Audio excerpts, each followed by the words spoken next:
Dernière vidéo sur le circuit ventilateur. Du coup, normalement, là, il y a un fusible. Bon, moi, il pète tout le temps 95 degrés. Ça le fout en vrac. Chaque fois, il pète. C'est réglé. Ça, c'est bon. Ça, je sais pas si c'est bon. Mais j'ai vu qu'il faisait partie du circuit aussi.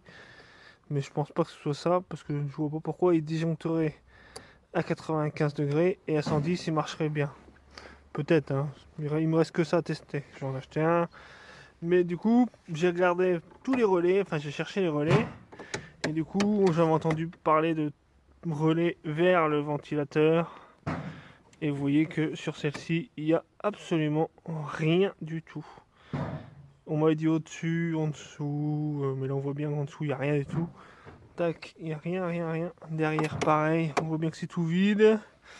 Sinon, ChatGPT avait dit qu'il pouvait y avoir un boîtier qui se trouvait par là, derrière le feu.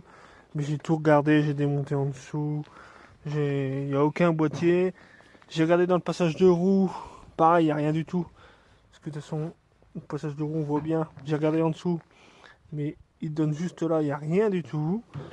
Donc sur celle-ci, apparemment, ça veut dire que ça serait le calculateur qui gérerait toutes les infos de vitesse 1, vitesse 2, etc.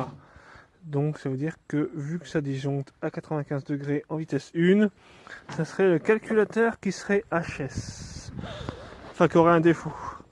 De toute façon, ça peut être la seule solution parce que j'ai changé les sondes, j'ai changé les relais et à chaque fois pareil.